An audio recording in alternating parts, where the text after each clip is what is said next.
Il va armer la frappe. J'ai un scoop pour vous. La frappe croisée magnifique. Réalisation pour l'AS Monaco. Ce soir, je vais dire tout haut ce que tout le monde pense tout bas. Radio Diagonale, la web radio 100% rouge-blanche.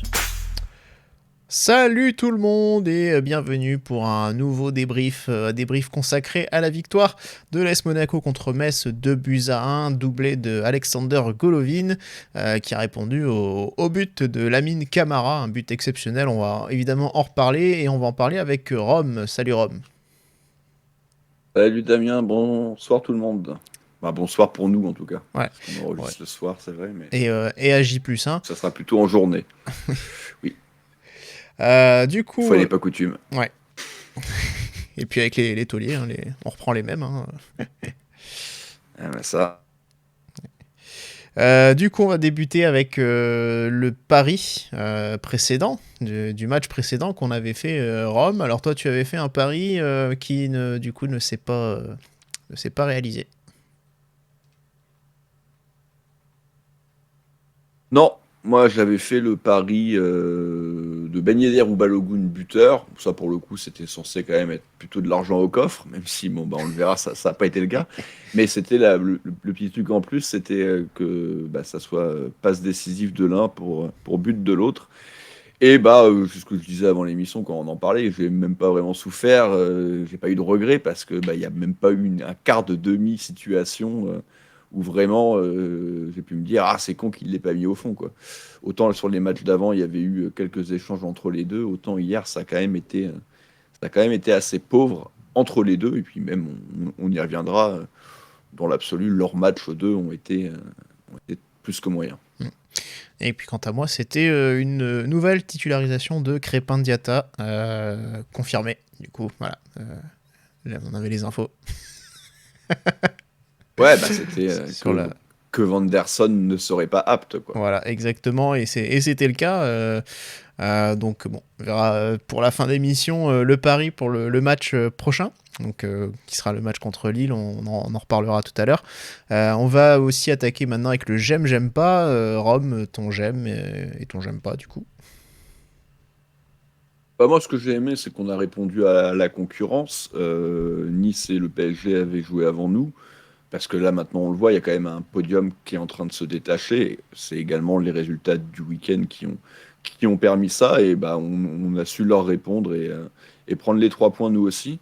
Et j'aime pas, ça va devenir encore en tout cas sur ce début de saison, c'est une habitude. J'espère que ça va vite s'arrêter. Mais c'est nos entames de match et même nos entames de mi-temps. Puisqu'on prend encore ce but, alors certes assez improbable, certes magnifique, mais il est encore à la 4e minute. Et puis les deux autres énormes situations messines sont également d'entrée de seconde mi-temps. Donc il y a quand même un vrai questionnement à se faire sur ces entames de période, voilà, où on encaisse beaucoup de buts et où en tout cas on subit également beaucoup d'occasions. Ouais. Quant à moi, mon j'aime, c'était les premières minutes en compétition cette année de Ben Seguir et Diop, ce qui du coup est une bonne nouvelle, en tout cas qui m'a fait bien plaisir. Ben Seguir, donc on savait qui était un peu trop juste là, juste avant la trêve, et donc qui allait être un peu prêt. Il a d'ailleurs enchaîné un petit peu en sélection, il a pu marquer d'ailleurs en sélection, Diop aussi avait retrouvé la sélection, donc voilà, c'était pour moi c'est une bonne nouvelle, c'est des joueurs que j'apprécie, sur lesquels que j'espère voir briller aussi. On rappelle le prono Ben Seguir meilleur joueur, bon ça sera peut-être un petit peu compliqué, mais ça va être compliqué quand même, on va pas se mentir. mais voilà, en tout cas ce qui en plus au Haro, c'était intéressant, au Haro qui a confié qui a un petit peu évoqué les petites confidences de Hutter avant le match, puisque Haro l'avait eu quelques saisons quand il jouait au Young Boys Bern, et qui lui a dit que Ben Seguir c'était la plus grosse pépite de l'effectif.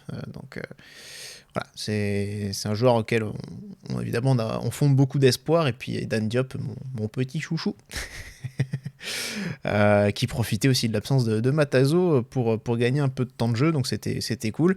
Et puis le j'aime pas, c'est les frappes de Fofana. Voilà, ça devient insupportable en fait. Alors il fait un bon match, on en reparlera quand même, on l'a mis dans les tops, mais bon, ça nous fait vendanger beaucoup trop de situations et ça m'agace vraiment au bout d'un moment. Qu'il soit pas capable de progresser sur ce domaine-là ou qu'il continue de tenter sa chance sans réfléchir finalement, parce que bon, tenter, je sais pas pour quel motif il s'obstine à ce point à un moment donné, soit lâche l'affaire ou alors tu vois, bon, fais la passe plutôt. Oui. Bon. Le 11 de départ, donc c'est finalement le gros sujet aussi, ce 11 de départ, parce que c'est quelque chose qui a alimenté pas mal de débats pendant la trêve, parce qu'on savait qu'on n'aurait pas Magassa et Zakaria, et on avait une très grosse incertitude sur Maripane. Petite prophétie autoréalisatrice encore, puisque je l'avais dit, attention, faut pas qu'il se pète pendant la trêve. Bim, il s'est pété pendant la trêve, entorse de la cheville. Et donc la question, c'était de savoir comment on allait jouer en défense. Oui, c'était la question numéro 1. Vous en aviez parlé pendant le Club Mounegou, en tout cas sur la deuxième partie, un peu sur l'avant-match de Metz. Et c'est vrai que vous aviez soit parlé d'une défense à 4, soit toujours pensé que Hutter allait potentiellement continuer avec sa défense à 3, plus les deux pistons. Vous partiez quand même déjà du fait que Maripane ne pourrait pas jouer, alors qu'on n'était pas encore forcément certain. Oui. Mais de se donner la possibilité, un peu comme on a fait avec Zakaria, de faire descendre Fofana, voire Camara, entre Matsima et donc Singo. Mais c'est ajouté à ça le problème que Matazo a également été forfait. Donc tu perdais en plus un milieu de terrain, parce que c'était bien beau de faire descendre Camara ou Fofana dans l'axe, mais du coup il fallait quand même retrouver un autre milieu. Et Matazo, en tout cas dans le profil, semblait être le plus proche pour prendre le relais de celui qui serait descendu dans l'axe. Donc son absence, je pense, a clairement forcé Hutter à passer à 4. On ne saura jamais est-ce qu'il aurait continué ou pas avec son schéma habituel si Matazo avait été là. En tout cas, ce qu'on sait, c'est qu'il n'a pas non plus fait le choix de faire un milieu de terrain Camara à Kliouche, par exemple, en mettant Fofana en défense, même si on va le voir en deuxième mi-temps, c'est pas directement ce choix-là qui a été fait, mais l'équipe était vraiment ultra offensive. Ouais, mais tu vois, moi je pense quand même qu'il a pas vraiment changé grand-chose à son système en réalité. C'est-à-dire qu'il a conservé, il a fait redescendre un milieu de terrain. Au début c'était un peu Camara, après ça a été plus Fofana, mais il a quand même gardé un peu ce système de 3 défenseurs axiaux en première période. Un peu plus en deuxième mi-temps. Je l'ai trouvé. Moi je dirais plus en deuxième, parce que je trouve que la grosse différence surtout, c'est que Minamino et Golovin étaient quand même vachement sur les côtés en première mi-temps, et que d'ailleurs ça leur a pas beaucoup réussi, un peu plus Golovin peut-être, et en deuxième mi-temps je trouve qu'il y a eu un plus gros recentrage, il y a eu la rentrée d'Akliouche, et puis il s'est aussi rendu compte tout simplement que Metz allait absolument rien faire du match, et qu'on pouvait se permettre d'avoir une fausse défense à 3 avec même limite Jacobs et Diatta qui pour le coup lui jouait beaucoup plus haut. Sur son côté, d'ailleurs, j'ai quand même bien la sensation qu'on a beaucoup plus attaqué et beaucoup plus été dangereux de ce côté-là, même si Golovin a été l'homme du match. Ouais, Jacobs a rien fait du match, on peut le dire tout de suite. C'est un peu pour ça, mais peut-être aussi un peu des consignes, quoi. Il est quand même plus défenseur dans l'âme que Crépin Diatta, quoi. Oui, bien sûr. Mais voilà, on l'a jamais vu non plus prendre son couloir. Non. Pendant le match, quoi. C'était. Non, mais parce qu'il faisait du coup peut-être plus ou moins partie d'une fausse défense à 3, une défense à 3 un peu désaxée, quoi. Pourtant, il était quand même en position, sur le début, tout ça, il était évidemment très haut, comme Diatta.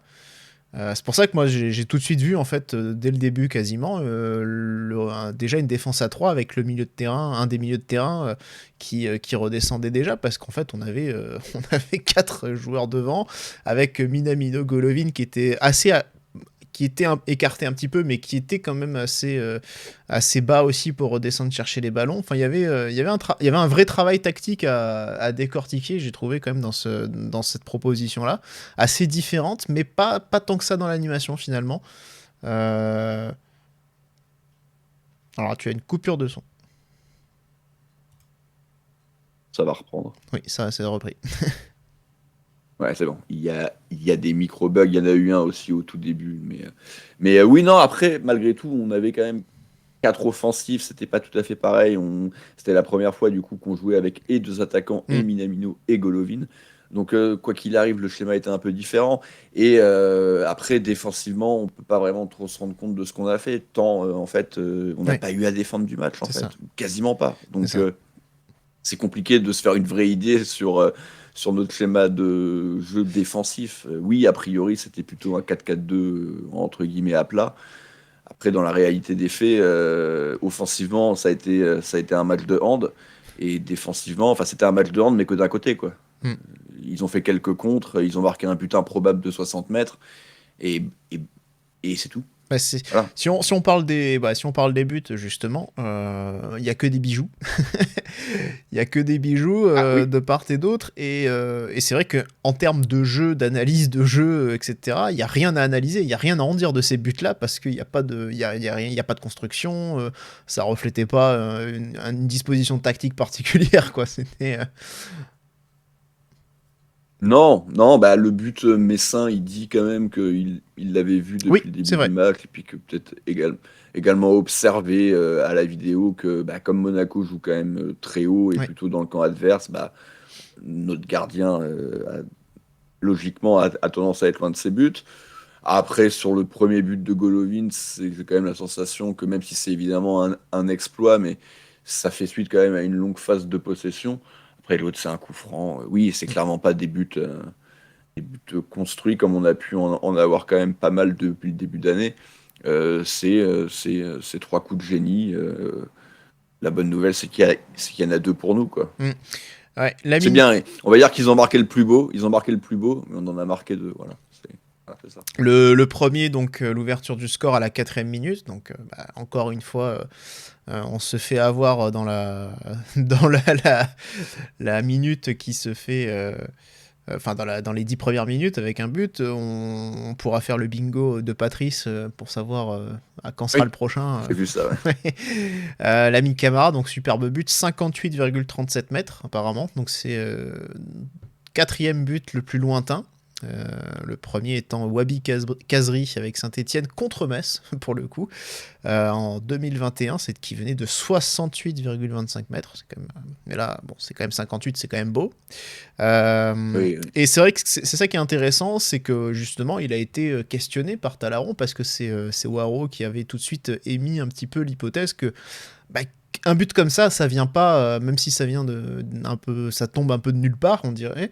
Lui, il avait tout de suite eu le sentiment que ça venait pas de nulle part, justement, qu'il y avait déjà eu une période d'observation qui savait qu'il pouvait le tenter. Et c'est ce qu'il a confirmé derrière au micro de Talaron. Ce que tu disais, justement, il avait vu que très avancé. Et aussi, il avait observé à la vidéo parce que le bloc de Monaco est très haut, comme tu le disais. Alors, ce qui est paradoxal, nous, c'est que nous, on a fait un club Monégo sur Philippe Keun et que derrière, on prend un but comme ça. Ouais. Non, mais je pense que c'est volontaire et parce que c'est très soudain. C'est vraiment récupération de balle et il n'y a quasiment pas de contrôle de balle et il frappe. En plus, ce qui est particulièrement beau, c'est que souvent, les buts de loin, on va quand même avoir des trajectoires un peu plus courbes. Là, j'ai quand même la sensation que le ballon, il est relativement tendu. Et c'est aussi pour ça que Keun n'a pas forcément le temps de revenir dans son but, parce que le ballon met peut-être la seconde de moins à parcourir la distance que si ça avait été une frappe un peu plus en hauteur, un peu plus courbe. Donc le but est magnifique. Après, moi, malgré tout, je pense que Keun peut faire mieux dans la réaction, dans voilà, se replacer un peu plus vite, peut-être être un peu plus attentif. Je sais pas, il faudrait vraiment revoir le but avec un angle de caméra qui permette vraiment de voir et le gardien et la récupération de balle. Je sais pas si vraiment il est très attentif à ce qui se passe à ce moment-là. Et c'est peut-être cette petite demi-seconde qui fait qu'il lui manque pas grand-chose pour la sortir, même si encore une fois, vu qu'elle est tendue, elle arrive quand même très vite. Donc oui, moi, Keun, à ce moment-là, ça commençait sérieusement à me gonfler, comme depuis le début de saison. Au final, il a fait un bon match. Donc voilà, mais il nous l'avait pas encore fait, voilà, il nous l'a fait. Hein. On va attendre la prochaine. Parce que ça, même Nubel, il nous l'avait pas fait. Ça, à chaque match, sa connerie, hein, comme on dit. Ah ouais, c'est ça, voilà. Ce qui est terrible avec ce qui est terrible avec un nom pareil, parce que tu te dis, bon, il s'appellerait Tartampion, on dirait une tartampionnerie ou une tartampinade, ou tu vois, enfin, on inventerait. Et là, bah, le truc qui vient en premier, c'est une connerie. C'est terrible quand même. Ah, oui. C'est une connerie, ou si tu le dis, comme on le dit aussi souvent à la française, c'est que c'est un cône, quoi, dans les buts, c'est qu'il bouge pas les masses, quoi. Donc oui, c'est vrai qu'il n'a pas le nom parfait pour être gardien de but, en tout cas en France. Mais bon, voilà, j'ai écouté votre club Mounegou. Pour l'instant, je suis plus qu'insatisfait par son début de saison. Mais de toute façon, on n'a pas le choix, on n'a personne derrière. Donc il faut continuer à lui faire confiance. Et puis ça ne peut que s'améliorer. Mais c'est vrai que le débat aujourd'hui de savoir si c'est vraiment la faute... Enfin, c'est un débat aussi, pareil, on a vu des gens qui lui en voulaient beaucoup de prendre un but comme ça. On a vu d'autres qui le défendaient. Adi Hutter, lui, l'a défendu en disant que c'était un des plus beaux buts qu'il avait vu dans sa carrière et que bon, il aurait... Voilà, certainement que c'était pas commun non plus et que bah, il pouvait rien faire. Moi, c'est vrai qu'au départ, on se dit c'est un peu ridicule, c'est un peu gaguesque de prendre un but comme ça. Bon, il en faut, ça arrive, mais c'est vrai que ce que ça reflète surtout, c'était aussi, si on essaie d'être un peu plus sérieux quand même dans l'analyse, en tout cas de pas non plus dire n'importe quoi, si on regarde bien, voilà, c'est cohérent aussi avec l'idée de jeu d'Adi Hutter, de la prise de risque, d'avoir un gardien globalement assez haut, et surtout, quand on regarde le début de match, on a une équipe messine qui n'a strictement pas passé une seule fois le milieu de terrain, la ligne médiane. D'ailleurs, même le but vient de leur propre camp, ils sont même pas dans notre camp à nous.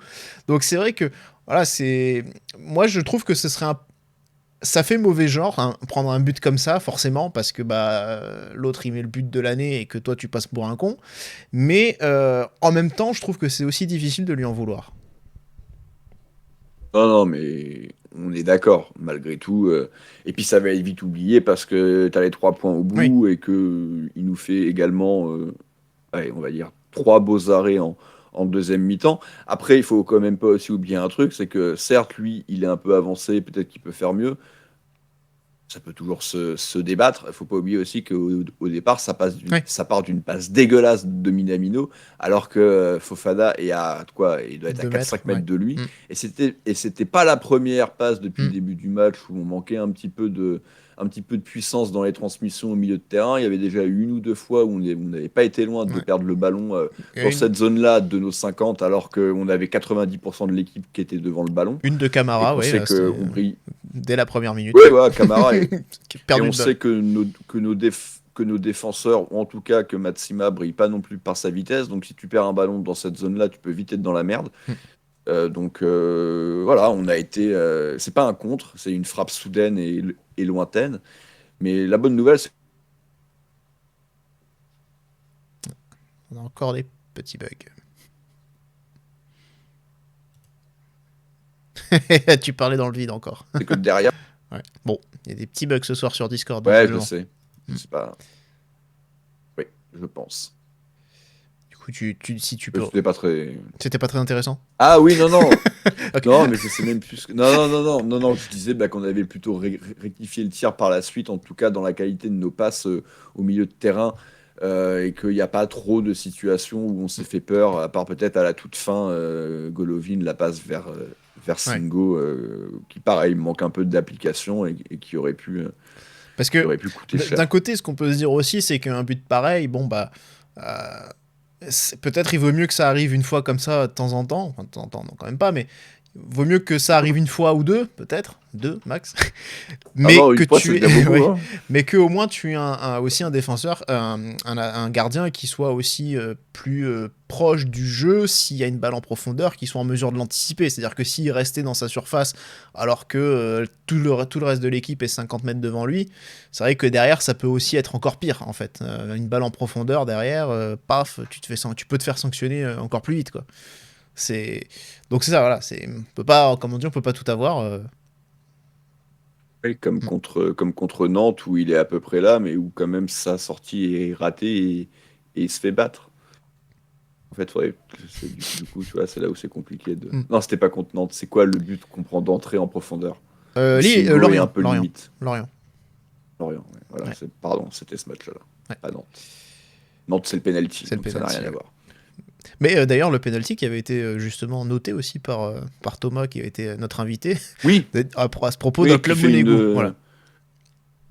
fait une demi-sortie, C'est ça. il hésite un peu. Après, bon, c'est malgré tout, il n'y a pas trop de danger. Et c'est Zakaria qui, quand même, tente un tacle un peu, Ouais. un peu désespéré et surtout un petit peu inutile, on va dire.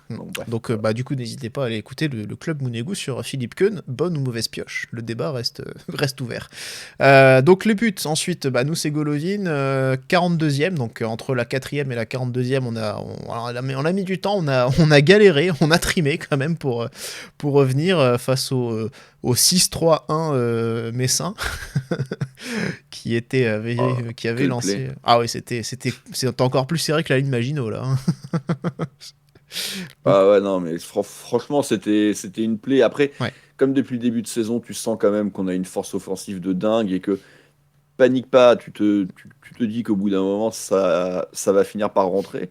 Le problème, et on y reviendra un peu dans les presses individuelles, c'est que nos deux attaquants ont quand même été en difficulté sur cette mi-temps et l'ont été un poil moins en deuxième, mais bon, ils ont quand même pas non plus été bien transcendants.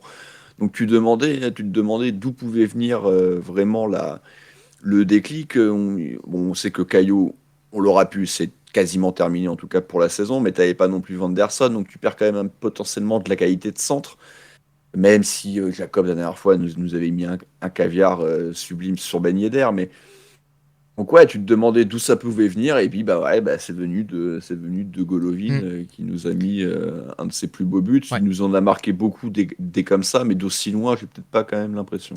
Ouais, l'an dernier, c'est vrai que Angers et Toulouse, il y avait eu des buts un peu similaires, mais c'est vrai que celui-là a l'air d'être encore mieux, encore plus exceptionnel, un peu plus loin effectivement. Dans mon souvenir aussi. Donc ouais, exploit individuel, c'est ça qui nous sauve. Maintenant, c'est vrai que c'est intéressant ce que tu dis, c'est que globalement, on panique pas, on évite de faire n'importe quoi avec le ballon. On continue, on reste posé dans notre jeu, même quand on est mené. Et c'est peut-être ce qui fait que Monaco aussi est une équipe qui est capable de renverser la situation autant de fois en étant menée. 11 points gagnés après avoir concédé l'ouverture du score. C'est énorme. 5 sur toute la saison dernière. Ouais. Et combien de points perdus après avoir ouvert le score? Ouais, j'ai pas la stat, mais j'ai vu 23, passer 5 points pris. 23 ou 24. Avec 3, on était les pires. C'est fou, quoi. Comme quoi, on a quand même travaillé un petit peu l'aspect mental, dont on parlait beaucoup, même s'il nous reste encore un élément à inclure dans cet aspect mental, c'est savoir rentrer dans nos matchs et dans nos mi-temps dans l'absolu, parce que ça fait partie du mental. Le mental, c'est pas que paniquer, c'est pas que faire n'importe quoi, c'est aussi être prêt d'entrer, savoir analyser bien les choses, et on sait bien le faire, mais toujours au bout de 10 minutes. Alors, c'est un peu con quand même. Mais c'est en tout cas, c'est appréciable de voir qu'on cherche pas... face à un bloc comme ça, envoyer des sacoches dans la surface. Bon, de toute façon, on n'a pas un attaquant tour de contrôle pour récupérer les ballons. On n'a pas le profil dans tous les cas. Mais voilà, on continue de jouer au sol et ça, c'est quand même appréciable de voir que on cherche des solutions, même si ça peut prendre du temps ou quoi. Mais on fait cet effort-là dans le jeu et c'est ça qui est appréciable, que j'apprécie en tout cas beaucoup avec Hutter et c'est bien. À un moment donné, au final, quand on a cette volonté-là, je pense qu'on est récompensé aussi et c'est le cas avec ce bon début de saison. Le deuxième but, c'est encore un petit exploit de Golovin. Alors cette fois, c'est sur un coup franc direct qu'on pense d'ailleurs pour un gaucher. par fatalité, a vu la zone. On se dit, d'ailleurs, je me rappelle, j'étais avec Nico à ce moment-là pour regarder le match. On se dit, c'est dommage, il n'y a pas Caillot. Il n'y a pas Caillot pour le tirer. Et bon, bah, voilà. Et bah, je lui dis, bah écoute, Golovin, il a qu'à tirer pied gauche. et bon, bah, il a tiré pied droit, mais c'est quand même rentré. Ukidja, pas tout à fait serein sur ce plongeon. Peut-être il a eu peur de son poteau, je sais pas. Mais la balle est quand même très très bien placée aussi. La frappe est belle, elle est forte, elle est parfaitement placée puisqu'elle est vraiment poteau collé. Donc ouais, mais forcément le gardien est pas exempt de tout reproche. Et pour le coup derrière il va être très bon et ça peut nous rappeler ce qu'on a eu souvent sur les dernières années avec nos gardiens. C'est qu'ils prenaient des buts qui nous faisaient très mal et puis derrière il y avait quelques parades mais qui servaient pas à grand chose. Bah, c'est un peu ce qu'a fait Ukidja, parce que derrière, il a plutôt été pas mal, mais c'est vrai que ce but-là, il est quand même pas vraiment censé le prendre. Ouais. Pour le coup, j'ai l'impression que c'est exactement la même distance pour Golovin que sur son but, sauf que c'est de l'autre côté, quoi. Et là, il était vraiment sur son pied en première mi-temps, là, il est plus sur son pied fermé, mais c'est au même endroit, c'est à peu près à 5 mètres de la surface, et c'est à peu près le même angle. Donc ouais, il nous a sauvés hier, hein, Golovin, on va pas se mentir, c'est peut-être 3 points qui compteront beaucoup en fin de saison, et il confirme quand même que après certes un mois d'août où il était un peu moins bon, là j'ai quand même la sensation sur les 4-5 derniers matchs, il a été homme du match à plusieurs reprises, au moins à 3 reprises. Voilà. C'est ça. Ouais, Ukidja, je crois qu'il a fait 11 arrêts en tout. Ce qui est assez... c'est un gros total, quand même. Ouais, ça, 27 frappes, 13 cadrés. Je crois que c'est le record. Ouais, bah 13 cadrés, 2 buts, 11 arrêts. Voilà, c'est ça. Ouais, mais je crois que c'est le record en championnat cette année, 11 arrêts, il me semble. Enfin, de ce que je crois disait le commentateur, je crois que le record c'était à 10, et quand il a fait 11, il est passé devant. Et oui, c'est la preuve que voilà, Monaco a quand même énormément tenté, et c'est intéressant de...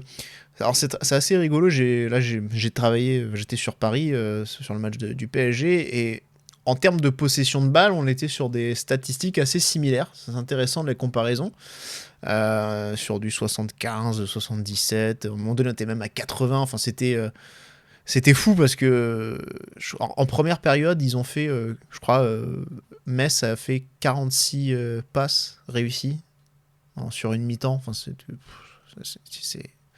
enfin voilà, c'était ils n'ont pas vu un pion, et c'est intéressant de voir que sur un match entre Paris jouait contre Strasbourg qu'on a battu en les dominant et en les éteignant complètement, mais sur un match Paris prend presque 80% de possession de balle, ils ont tiré 8 fois au but seulement, alors que nous sur un match comme ça on arrive à tirer quand même 23 fois, 27 fois, 27, ce qui est à peu près, je crois, ce qui est le même... Comme contre Nantes, c'est à peu près le même chiffre, je crois. Donc c'est quand même énorme. Voilà, mais moi j'ai la sensation qu'on tentait énormément globalement sur tous les matchs. Il y a peut-être Nice qui va nous niquer un peu la moyenne, mais parce que également quand même une défense plus resserrée. De toute façon, on le voit à Nice là en ce moment, c'est que des 1-0. C'est une marque de fabrique là. C'est que quand même c'est une vraie solidité défensive avec un bon gardien aussi qui fait des bons arrêts quand il faut, hein, particulièrement contre nous évidemment. Donc, mais oui, on tente beaucoup notre chance, et c'était Danton, j'aime pas. Il y en a peut-être un qui prend un peu trop sa chance, mais c'est ça. Il faut reconnaître aussi qu'il y a plusieurs situations où il est, d'ailleurs, quand on marque ce but en fin de première mi-temps, quelques temps après, il a encore lui une occasion à l'entrée de la surface. Je crois que c'est juste après. Et c'est vrai que c'est un peu regrettable qu'il la balance au-dessus, mais en même temps, il est obligé de tirer. C'est le jeu, quoi. Donc voilà. Ouais, mais c'est fou quand même d'être aussi mauvais à ce niveau-là, quoi. Enfin, tu vois, on se foutait de la gueule de Toulalan aussi, qui cadrait pas une frappe, qui balançait toujours aussi des sacoches. Bon, on va dire, allez, on va peut-être lui dire que c'est hommage à la Coupe du Monde de rugby, mais bon, problème, c'est que la Coupe du Monde de rugby, Non. chez Fofana, c'est depuis 3 ans que ça. On sait déjà que la Coupe du Monde de rugby, ça dure, c'est une compétition qui dure 3 fois trop longtemps, mais mais alors pour Fofana, c'est 30 fois trop longtemps. Ça dure 7 semaines. Mais ne parlons pas de cette Coupe du Monde Ouais. de rugby, s'il te plaît.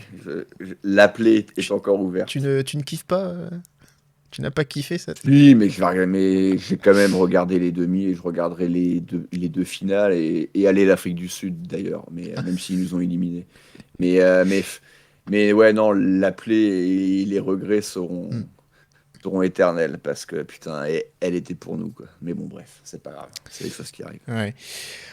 Bon, en tout cas, Monaco qui reprend l'avantage. Alors, tu disais, c'était, on est à la 5e minute, mais avant, c'était dans ton j'aime pas justement, tu as mentionné des occasions messines qui sont vraiment qui interviennent tout de suite après la reprise. Ouais, il y en a une d'entrée de mi-temps, 46e, incompréhension, en tout cas pas terrible entre Jacobs et Fofana, et le Messin en profite, se présente, il est quand même bien excentré, mais sa frappe quand même semble bien se diriger vers le petit filet, et Keun fait l'arrêt qu'il faut, il se détend bien au sol, il la sort en corner. Et puis il y a surtout cet arrêt nubélien 2-3 minutes après, où il se prend le ballon en pleine poire. D'ailleurs, comme on dit, s'il n'avait pas eu le nez, il l'aurait pris en pleine tête. Donc ouais, là, il nous a bien sauvés. Bon, après, est-ce que c'est vraiment un arrêt? Je sais pas, mais il a eu le mérite d'être sur la trajectoire, quoi. C'est beau, c'est qu'entre le premier but et ça, tu te dis, finalement, il y a toujours un peu l'esprit de Nubel qui continue de hanter la pelouse du Louis II, quoi. Ça hante un petit peu la pelouse, c'est vrai. Mais bon. Mais ouais, non, mais voilà, donc encore une fois, une mauvaise entame de mi-temps. Après, voilà, on marque ce but et là, il va quand même y avoir une demi-heure où Monaco va enchaîner les occasions, va enchaîner les situations. Balogun, certainement d'ailleurs, sur sa seule frappe du match, compliqué, mais bon, il nous en a mis des buts un peu comme ça depuis le début de saison. Bon, là, il tire un peu trop sur le gardien. Il y a comme d'habitude beaucoup de force, d'ailleurs, où Kylian ne peut évidemment pas la capter. Il y a évidemment Minamino qui nous fait un contrôle Ligue des Champions et qui termine avec une frappe CFA2. Il y a Akliouche dans l'enchaînement d'ailleurs de cette grosse situation de Minamino qui donne encore un petit peu de travail au gardien messin. Donc ouais, on va vraiment avoir plusieurs grosses situations. On se dit qu'il faut absolument tuer le match, que c'est pas possible, qu'on va se prendre une clim. La clim n'arrivera pas. Il va y avoir une dernière situation pour Metz vers la 89e peut-être, ou 10e, voilà. Et Keun fait l'arrêt qu'il faut. La frappe est forte, mais elle est plutôt sur lui. Mais il va vite au sol et il la bloque. Mais clairement, on aurait dû se mettre à l'abri d'une potentielle climatisation dans les derniers instants. Heureusement, ça n'a pas eu lieu. Après, on en parlait dans la compo, hein. Déjà, la compo, quand même, elle tirait un peu la gueule. On faisait ce qu'on pouvait avec ce qu'on avait. Et le banc, voilà, on avait les 3 minots sur le banc. Akliouche a été parfait dans ce qu'il a apporté en deuxième mi-temps. Ben Seguir et Diop ont eu quand même quelques bribes, tout comme Boadou, mais c'est tout. Enfin, il y avait rien sur le banc, quoi. C'était la tristesse. Après, c'était quoi? C'était Cartillet, c'était Valme, et c'était Majeki du coup, ou Valmé, ouais, ou Majeki, ou Liénard, je sais même pas d'ailleurs qui était sur le banc. Majeki, ouais, Babaï aussi, Diop, le banc, Efekele, Boadou, oui. Ah bah il y avait 7 joueurs sur 9 formés au club. Les seuls qui n'étaient pas, c'était Boadou et Majeki. Donc oui, effectivement, c'était la... Ouais, donc voilà, donc les 3 minots, c'est bien, mais Akliouche, là, c'est très bien, et il a confirmé, et d'ailleurs, ça va être notre débat, et c'est très bien, mais Ben Seguir, il revenait, et Diop, il rentre à la 89e. Donc bon, voilà, on savait de toute façon qu'il allait pas falloir trop compter sur le banc. Tu te disais, allez, Akliouche, il peut confirmer. Ça a été le cas, et il a fait beaucoup de bien. Mais après, voilà, Boadou, il va pas nous marquer des buts sur chacune de ses entrées. Déjà, il l'a fait une fois, on va peut-être devoir s'en contenter. Justement, on parlait d'Akliouche, c'est vrai que depuis le début de ce débrief, on n'en a pas du tout parlé, mais c'est une entrée aussi, un changement déterminant qui est fait à la mi-temps par Adi Hutter, qui remplace Mohamed Kamara. Donc Akliouche qui fait 45 bonnes minutes, très bonnes minutes même, dans un milieu assez... vraiment au cœur du jeu, il est rentré. Ouais, c'est ce que on pouvait s'attendre malgré et les forfaits de Maripane et de Matarazzo. Il aurait potentiellement pu faire ce choix d'entrée. Bon, il a dû vouloir attendre de voir ce qu'allait proposer Metz. Il a vu. Donc il s'est dit, bon bah, on peut y aller, hein. On peut mettre un joueur offensif de plus et enlever Camara, qui est quand même peut-être même... Enfin, il y a Zakaria aussi, mais qui est vraiment un vrai récupérateur, un vrai numéro 6. Donc il a fait ce choix offensif.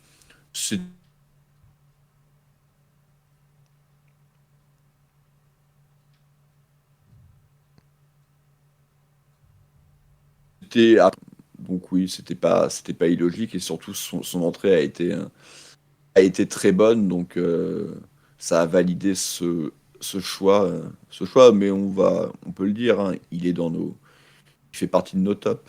Oui, bien sûr, il fait partie des tops, pour ça on va en parler. Akliouche top, évidemment avec Golovin, on reparlera un petit peu de Golovin aussi peut-être plus tard si besoin, mais le débat, la question c'était de savoir est-ce que Akliouche doit être aujourd'hui un titulaire. La question alors, on avait un petit... Toi, Rome, tu avais un petit peu partiellement répondu à cette question parce que tu as d'autres envies en termes de composition et donc tu privilégierais plutôt un seul meneur de jeu. Mais dans le cas où on garderait aussi un 3-4-2-1, est-ce que le débat, c'est finalement plutôt de savoir si Akliouche peut aller un petit peu contester, challenger Minamino, qui n'est plus sur les bases aussi élevées qu'au mois d'août. Minamino, qui était pas loin des flops. On l'a pas mis finalement en flop, en tout cas, il me semble pas. Non, enfin, petit flop, mais il n'est disons... pas. disons que voilà, sa première période est pas. Voilà, mais c'est ça, il y a échappé de pas grand chose. Il en est pas loin en réalité. La première période est pas bonne. On l'a dit, ce but où il rate sa passe et que le ballon est récupéré, et en revanche la deuxième période est bien meilleure quand même, il est beaucoup plus présent, il y a une très belle frappe en pivot aussi qui finit sur Okidja, donc il y a quand même beaucoup de mieux en seconde période, mais c'est vrai que la première, donc on est quand même sur un Minot un peu plus en difficulté, un peu plus moyen, donc sans doute qu'il sera pas... on n'aura pas le même Minamino qu'on a eu au mois d'août dans la saison, mais on n'aura pas non plus le Minamino de l'an dernier, je pense, mais ce Minamino entre les deux, du coup, fait que ça peut aussi relancer le débat de savoir si un Akliouche, peut-être un Ben Seguir un petit peu plus tard aussi, quand il aura récupéré, gagné un peu de temps de jeu aussi, parce que là c'est un peu trop tôt pour le mettre dans l'équation, je pense, mais en tout cas, est-ce qu'un Akliouche peut pas aussi aller chercher une titularisation? On voit que c'est un joueur qui a franchi un cap. C'est compliqué. On en avait parlé lors du dernier match où il avait été très très bon face à Marseille, qu'il fallait quand même un petit peu attendre, que c'était un jeune joueur. Il a remarqué des points hier, c'est une certitude. Maintenant, il se pose deux soucis pour lui. Moi, quoi qu'il arrive, je veux continuer avec la double pointe, donc Ben Yedder derrière. Donc là, la seule possibilité, c'est que là, on est encore une fois très offensif. Et donc Akliouche prend la place de Fofana prend la place de Camara, parce que moi je continue et je signe et je persiste, je veux Zakaria en défense centrale, hein, voilà, bref. Et puis en plus, si tu mets Zakaria au milieu, bon bah là il a clairement plus aucune chance, parce que Fofana, tu peux pas l'enlever, c'est un des meilleurs encore une fois depuis le début de saison, même s'il est énervant sur plein d'aspects, ça reste un de nos meilleurs joueurs. Et Golovin, tu peux pas l'enlever de cette passe de numéro 10. Par contre, si tu fais le choix de repartir avec une pointe et donc deux joueurs derrière, là, pourquoi pas lui avec Golovin. Mais, tu parlais de Minamino. Minamino, il a fait un mois d'août, c'est vrai, d'un très haut niveau. Également peut-être un peu parce qu'on jouait comme ça. Et c'est ce qui lui allait le mieux. Et peut-être que là, maintenant... hier, c'était encore plus particulier, parce que là, c'était clairement 2 et 2. Et il a été quand même un peu mieux en deuxième mi-temps parce qu'il s'est peut-être un peu plus recentré. Donc, si on est amené à revenir à une pointe, j'aurais tendance à me dire, déjà, on va peut-être continuer de voir si Minamino, il peut pas nous refaire ce qu'il nous faisait au mois d'août. Donc, en fait, l'équation, à l'heure actuelle, elle semble un peu compliquée pour Akliouche, quand même, pour prendre une place de titulaire. Parce que, oui, dans les trois devant, potentiellement, si tu repasses à 2 numéros 10, sinon Golovin, c'est impossible de l'enlever. Ou alors au milieu de terrain. Voilà, pourquoi pas, milieu de terrain, à la place de Fofana. Fofana, et pareil, on en a souvent parlé, qui a tendance, même quand il joue au milieu de terrain, à jouer haut. Et c'est aussi pour ça qu'il se procure beaucoup de situations de frappe. Et peut-être qu'avec Akliouche, ces situations de frappe seraient plus intéressantes. Maintenant, moi, je n'oublie pas son entrée à ce poste-là face à Lorient, où il s'est fait terriblement bouger physiquement. Et ça me fait un peu peur aussi. C'est pour ça que j'aime bien garder le côté un peu plus physique de Fofana et de Camara, et de Zakaria s'il n'est pas en défense centrale. Voilà, il faut quand même aussi qu'une équipe, c'est un équilibre. Quoi. Mais je trouve que c'est intéressant, moi, c'est que en parlant de physique, j'ai l'impression aussi de voir un joueur qui s'est un peu étoffé récemment. C'est vrai qu'il était très frais, notamment l'an dernier. Par rapport à l'an dernier, je trouve qu'il y a une évolution physiquement. L'an dernier, c'est vrai qu'il était vraiment tout fin et assez... il donnait cette impression que si on soufflait un peu fort, il allait s'envoler. Mais je trouve que cette année, il y a un changement un peu physique. Il prend un peu plus de muscles, en tout cas. On le sent un peu plus... on sent qu'il s'épaissit, quoi, je trouve. Peut-être un peu maintenant. Hier, il est rentré plutôt au milieu de terrain, mais les Messins ont tellement rien fait que je peux pas le juger sur cet aspect-là. Contre Marseille, très bon, mais il était 10 et il était face à Unai souvent, donc c'était pas trop le problème du défi physique. Et donc en fait, le seul moment où il est vraiment rentré milieu, c'est Lorient. Et Lorient qui avait quand même un peu plus poussé, qui avait fini par égaliser. Et on l'avait dit à l'époque que j'avais pas compris cette sortie de Fofana, que derrière, la blessure de Zakaria avait en plus rajouté un peu sur ce côté-là. Voilà, c'est... maintenant, il fait des très bonnes entrées, donc c'est vrai que tu as envie de le voir, mais c'est pas parce que lui est bon que j'oublie pour autant que Balogun, que Ben Yedder sont quand même deux très très forts joueurs, que Golovin est quand même notre meilleur joueur tout court. Donc oui, c'est bien beau qu'il joue. Mais ça, en fait, c'est con qu'il puisse pas jouer un peu plus sur un côté, quoi. C'est con qu'il puisse pas limite dépanner piston, ou je sais pas, tu vois. Mais non, ça, il peut pas le faire. Donc, parce que ce qui est intéressant aussi, c'est... Le mettre, oui, mais... Ce qui est intéressant, c'est que je sais pas si tu as suivi un petit peu la trêve et ses matchs avec les espoirs, mais sur le deuxième match des éliminatoires de l'Euro, Thierry Henry l'a fait jouer relayeur gauche. Il avait mis un 4-3-3 et il a fait jouer Akliouche relayeur gauche. Ouais, 4-3-3, mais moi j'aime bien notre défense. En fait, oui, alors, sans moi, forcément... Je pars du schéma, et puis 4-3-3... ok, relayeur gauche. C'était face à qui le deuxième match des espoirs? C'était Chypre. Et donc, c'est 9-0. Oui. Mais je crois que le premier match aussi, il a fait contre la... sur le premier match, il n'était pas titulaire, si je dis pas de bêtises, mais quand il est rentré relayeur aussi. En cours de jeu. Non, mais face à la encore Bosnie. une fois, peut-être que relais. Moi, c'est pour ça que je dis que potentiellement, au milieu de terrain, avec du coup, c'est Camara qui saute et puis avec Fofana qui redescend un peu. Moi, à la limite, c'est plus là où je le vois, parce que je veux pas toucher au 3-4-1-2. En tout cas, je veux un 3. Ouais. Bon, moi, le 3-4-2-1 me convient aussi. Hein, mais... Parce que on dit, voilà, c'est vrai que toi, tu veux garder le 3-4-1-2, mais c'est vrai qu'on va peut-être parler de nos attaquants tout à l'heure aussi. Bon, peut-être que sur la question peut aussi encore se poser, on en reparlera. Tu me verras venir, je pense. Mais bon, en tout cas, c'est vrai que sur le milieu de terrain, peut-être le fait de l'avoir un petit peu plus bas, c'est en tout cas une piste qu'on pourrait explorer, en tout cas que Hutter pourrait explorer, et que aussi, d'une certaine manière, avec les espoirs, Thierry Henry a aussi un petit peu entrouvert la porte. Avoir un joueur assez fin techniquement, un peu plus bas, lui permettre aussi d'avoir un peu plus de champ devant lui pour progresser balle au pied, ce que faisait un peu Fofana, et c'est vrai qu'il pourrait le faire de façon qualitative aussi. Alors après, moi, sur ce milieu de terrain, j'ai une petite préférence, tu sais déjà. Bon, mais toi, c'est pareil, toi, toi, t'aimes les deux autres. Au bout d'un moment, ils vont pas pouvoir tous jouer. Non, c'est vrai. Non, mais bon, Parce voilà, que- c'est vrai que. Oui, non, c'est sûr. Mais bon, c'est. Il y a quand même des titulaires avec plus de bouteilles et qui sont tout simplement meilleurs aussi. C'est ça, pour Diop, en l'occurrence, il y a quand même un peu plus de pions à sauter pour arriver jusqu'à une place de titulaire dans le milieu double pivot. Mais lui, il peut jouer côté. Lui, il a cette chance-là. Tu peux te dire qu'il pourrait peut-être dépanner Potentiellement, Piston, même si, en tout cas, avoir sa chance. Ouais. Avoir sa chance, en tout cas. Et à Kliouche... Ouais. Alors que par exemple, Ben Seguir, lui, peut jouer côté pour le coup. Alors pas forcément piston, mais si jamais tu choisis de faire jouer un ailier ou un système avec ailier, il peut jouer en tant qu'ailier, quoi. En tout cas, Hutter l'avait confirmé. Mais voilà, la question de savoir si Aklouche mériterait pas de... Bah en tout cas, peut-être, imaginons sur le prochain match, si Hutter repasse en 3-4-2-1 par exemple, est-ce que Aklouche ne pourrait pas être titulaire à côté de Golovin par exemple, plutôt que Minamino qui baisse un petit peu en ce moment sur ses dernières performances, qui est moins convaincant, quoi. Oui. Mais après, tu disais, Ben Seguir, il peut pas jouer piston. Je rappelle qu'on a eu Diatta piston et là, on l'a carrément eu latéral. Hein. Oui. Donc pourquoi pas Ben Seguir hein. Tu vois, t'es pas...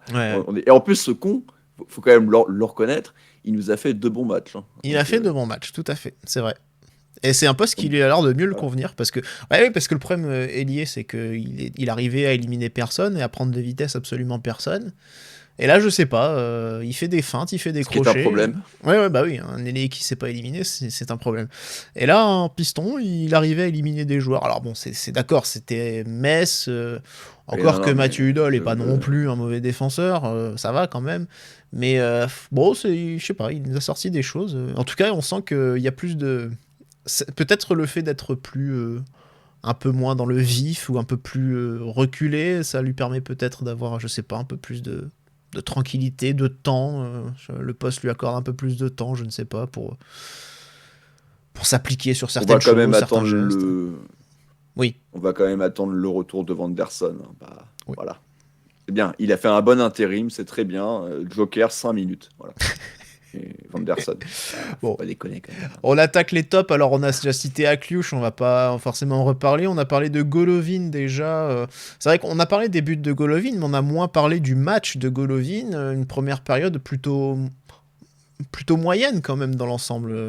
Alors, encore une fois, on rappelle que c'était une équipe Messine qui jouait vraiment très, très resserrée, très bloc bas derrière, dans son camp. Et que c'était difficile de trouver les espaces, et il a eu du mal aussi à les trouver de son côté. C'était pas le seul, bien sûr, mais voilà, première période, pas forcément non plus très, très convaincante. Non, mais à l'image de l'équipe et à l'image des 4 offensifs, en fait, qui n'ont pas réussi à se dépatouiller de cette défense, à trouver des solutions dans les petits espaces, à dédoubler entre eux. Il ne s'est pas passé grand-chose. Et d'ailleurs, au bout d'un moment, il en a eu marre et du coup, il a tenté sa chance à 25 mètres. Hein. C'est un peu la sensation que tu as. Donc oui, évidemment que sa première mi-temps n'est pas très bonne, mais la deuxième est un peu mieux, mais également parce qu'il y a quand même un petit changement tactique global et un peu plus... ils ont joué un peu plus dans l'axe. Même nos attaquants ont été quand même un peu meilleurs sur la deuxième mi-temps. C'est les flops qu'on a choisis, mais ils ont quand même été un peu mieux sur la deuxième. Donc oui, est-ce que son match est exceptionnel? Non, mais il marque 2 buts exceptionnels. Et bon, ça en fait un top. Quoi. Au bout d'un moment, quand même, le but du foot, c'est marquer des buts. Quoi. C'est aussi con que ça. Quoi. Moi, tu me fais un match dégueulasse. Enfin, tu me fais que des matchs comme ça, mais à chaque fois, tu finis avec 2 buts. Je vais te mettre titulaire toute l'année, en fait. Tu vois, ça... Alors, je vais un peu troller, mais ça s'appelle Kylian Mbappé, quoi. Ouais. Je suis pas bon, on va mettre des guillemets parce que je l'adore, moi, hein, même s'il nous a fait... bref, c'est un joueur que j'aime beaucoup. Mais il est capable d'être nul, hein, finale de la Coupe du Monde, hein, catastrophique pendant 70 minutes, et puis d'un coup d'un seul, tu comprends pas. Golovin, hier, c'était pas tout à fait pareil, mais il fait pas un match extraordinaire, mais il y a ces 2 buts... qui change tout. Ouais. Dans les bons matchs aussi, moi j'ai Fofana dans les tops, que j'ai trouvé très bon, que ce soit... Alors, si on met de côté du coup ses frappes, mais dans l'orientation du jeu, il y a de très bonnes passes quand même. La passe sur Camara, l'occasion, le face-à-face de Camara à la 25e, voilà, on n'en a pas forcément parlé, mais on en reparlera peut-être dans les flops. Mais du coup, Camara qui a une superbe occasion, un face-à-face devant Ukidja, grâce à une très bonne passe de Fofana. Fofana aussi qui donne un bon ballon en cloche pour Balogun, qui est en jeu de pas grand-chose, et bon, Balogun en plus derrière se déchire. Donc il y a quand même de bonnes choses. C'est celui qui a touché le plus de ballons, 126 en tout. Voilà, pour moi, il a été un peu partout. Il a été, je l'ai trouvé, comme je disais, je le trouvais qu'en fait on avait une défense à 3 et qu'il a fait le troisième axial. Il a fait ce travail-là, mais en même temps, il a aussi profité quand des fois Camara en première y allait un peu plus derrière pour aller devant, pour aller jouer devant et orienter un peu le jeu. Donc je trouvais qu'il a fait un match vraiment bon. Le seul point négatif, comme souvent, c'est ses tentatives devant le but. On a dit Diatta, qui est donc accrédité aussi d'un petit top, et on va maintenant aborder les flops. Donc tu l'as déjà un petit peu abordé. On parle des attaquants, bien sûr, Ben Yedder, Balogun. Dans les deux cas, c'était un match très compliqué pour eux, avec énormément de difficultés à trouver le bon intervalle entre les lignes messines, quoi. Ben ouais, puis j'ai pas souvenir d'une occasion pour Ben Yedder. Balogun, oui, il y en a une où quand même tu vois qu'il a une vraie qualité technique et dans l'enchaînement. Bah, ouais, ça a coupé, mais du coup je fais la petite... Il y a une frappe pour Ben Yedder. Il y a une frappe pour Ben Yedder à la 60... Non, la 84e. Il y a une frappe pour Ben Yedder à la 84e. Voilà. Je suis désolé, ça a coupé en fait, donc j'ai parlé pendant que pour éviter que ça s'intro. Et je m'en suis rendu compte parce que la caméra se fige en fait à ce moment-là. Donc oui, non, mais voilà, mais pas grand-chose quand même à dire pour Ben Yedder, mais qu'on a vu un peu plus participer au jeu en deuxième mi-temps. Voilà, c'est clairement pas un bon match de notre duo d'attaque hier. Très insuffisant pour c'était Ben Yedder. Potentiellement un peu plus un match pour Ben Yedder parce que défense très resserrée, donc plus utile pour combiner, comme je disais, mais ils n'ont pas trop réussi à le faire. Balogun, il aime quand même pas mal prendre de la profondeur. C'est compliqué de prendre de la profondeur quand tu as une défense qui joue sur ses 18 mètres. Quoi. Ouais. Ah oui, non, c'est sûr. Il a un peu plus de qualité de haut but pour aussi... Mais bon, ça... Par contre, Ben Yedder, même dans les remises, c'était mieux en seconde période, mais alors en première... Enfin, voilà, il a touché une trentaine de ballons, c'est très très très faible au final. Pas grand chose de bon, et c'est vrai que tu disais tu préférais avoir le 3-4-1-2 en système préférentiel. C'est vrai que moi peut-être plutôt 3-4-2-1 et avec pas forcément un Ben Yedder titulaire. Ça serait pour l'instant je partirais plutôt sur ça, parce que les matchs de Ben Yedder, il y a quand même quelques performances récentes qui sont pas forcément non plus très très bonnes, même s'il y a des buts contre Reims notamment, mais on n'est pas sur des matchs non plus toujours très convaincants, donc c'est un peu coup-ci, coup-ça. Certes, les buts, il les marquera toujours, mais voilà, je serais moins... Ouais, malgré tout, moi, j'oublie pas que le seul match qu'on perd, c'est parce qu'il n'est pas sur le terrain. Ouais, après, est-ce que c'est parce qu'il n'est pas là qu'on perd? Bon. Ouais. Oui, non, mais les pénaltys, les pénaltys. Bah oui, c'est important quand même d'avoir un mec qui sanctionne. C'est comme avoir un bon buteur au rugby. Mais bon, c'est après, je veux dire, voilà, que l'autre il en rate deux. Ça, c'est un peu comme. Non, mais c'est particulier. C'est pas non plus le genre de truc qui va se reproduire tous les matchs, quoi. Tu sens non, mais on sait que vu comment on joue, quand même, des pénaltys, je pense qu'on va en avoir beaucoup. D'ailleurs, Ben Yedder, on se foutait un peu de sa gueule parce qu'il y avait la moitié de ses buts, c'était sur penalty là, sur les dernières saisons. Il perd un titre de meilleur buteur, si je dis pas de conneries, à cause de ça, parce qu'il a plus de penalty que Mbappé. Donc oui, c'est vrai qu'il met beaucoup de buts sur penalty, oui, ok. Mais ça veut dire qu'on s'en procure et ça veut dire qu'il les met surtout. Ouais, c'est vrai. Donc moi j'ai du mal à me passer de... Tu vois, l'année dernière, on le fait sortir contre Rennes, hop, on se retrouve avec Dizazi pour tirer un penalty. Bon, c'était exceptionnel, on était à 10. Hein. Oui. Peut-être. On était à 10 et ça aurait impliqué qu'il joue tout seul en pointe alors qu'on avait Mbolo pour le faire, du coup, à la place pour ça. Ah, mais toi, c'est surtout que tu veux valider ton pronostic de. Non, je suis pas inquiet, il sera validé à la fin de la saison. Il n'y a pas besoin Hutter n'aura pas besoin d'écouter mes prestations en débrief pour mettre Benny Balogun voilà. et pour le faire passer meilleur buteur.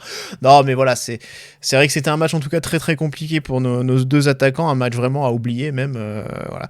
Camara sorti à la mi-temps, petit flop aussi. Est-ce que tu le valides ou pas ? Moi, je trouve qu'il y a pas mal de il y a des pertes de balles un peu, d'ailleurs une qui fait que le public s'est réveillé d'un coup et a commencé à le siffler. C'est une perte dans un ballon en touche assez maladroit. Il y a 3 tentatives quand même, un face à face, donc ce face à face où il tergiverse, et 2 frappes de loin qui sont cadrées. Une est déviée et se finit en corner, je crois, et l'autre est dans les bras vraiment sur le gardien. Donc bon, c'était peut-être des situations un peu gâchées aussi.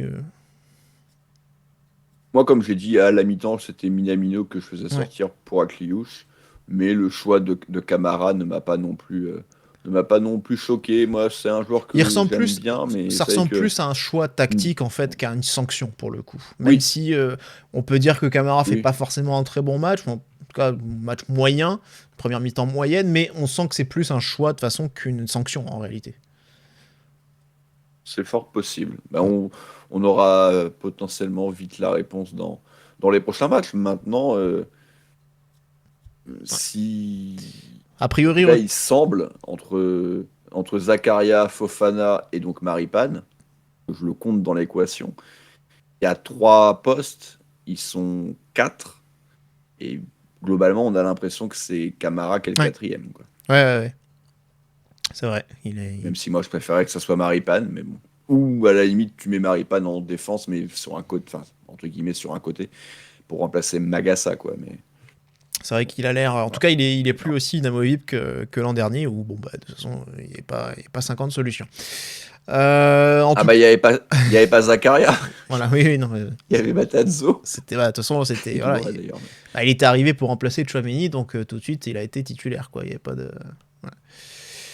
Il n'y avait pas vraiment de possibilité aussi de tourner comme c'est le cas aujourd'hui. Bon, en tout cas, la semaine prochaine, match contre Lille, a priori retour un peu plus à la normale, en tout cas retour de suspension de Zakaria et de Magassa, donc on devrait avoir certainement quand même un schéma, une composition un peu plus classique. On verra pour les retours de potentiellement Sir Vanderson et Maripane qui reviennent de leur blessure. Voilà. Du coup, pour terminer, Rome, le petit pari pour Lille. But. Alors, je vais prendre un risque, parce que c'est improbable, ça passera jamais, mais but de Fofana. Tu m'avais dit en plus, non, ce sera pas Fofana, mais tu es finalement. Non, parce que je pensais à Zakaria, mais je me dis, allez, merde, but de Fofana, putain. Soyons fous. Allez, mais oui, soyons fous. Alors après, je dis pas que ça va être un beau but. Hein. Ça va peut-être un peu ressembler à son premier but en Coupe d'Europe, là, où il est à 20 cm du but, où il a plus qu'à la pousser avec la poitrine. C'était la Real Sociedad, non ? Ouais, je sais plus. Je crois que c'est ça, il me semble. Je sais que c'était en Europe. Ouais, non, mais t'as raison, je crois que c'était la Real Sociedad. But de Fofana. Ouais, ok. Quant à moi, alors moi aussi le mien, il est osé quand même. C'est que justement, contre Lille, qui est quand même pas non plus une mauvaise équipe, eh bien on ne prendra pas de but. Philippe Keun va faire ce clean sheet. Voilà. On va se retrouver Ingo va museler Jonathan David. Voilà, facile. Il va le mettre dans la poche, dans la pocket. Mais écoute, il en est capable. Hein, mais... On se retrouve la semaine prochaine pour notre 0 pointé.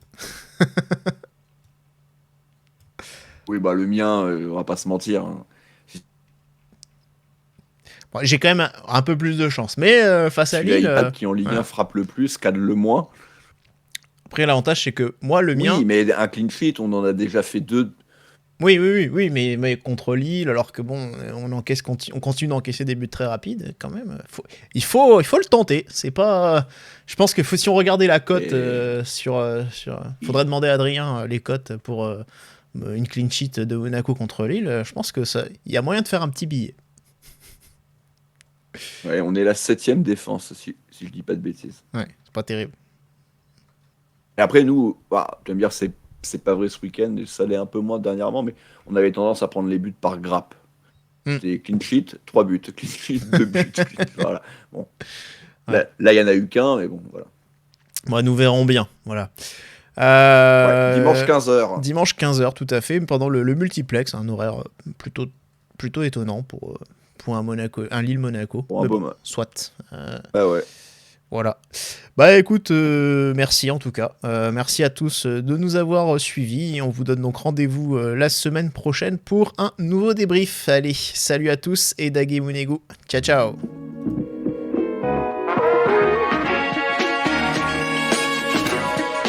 Et bisous.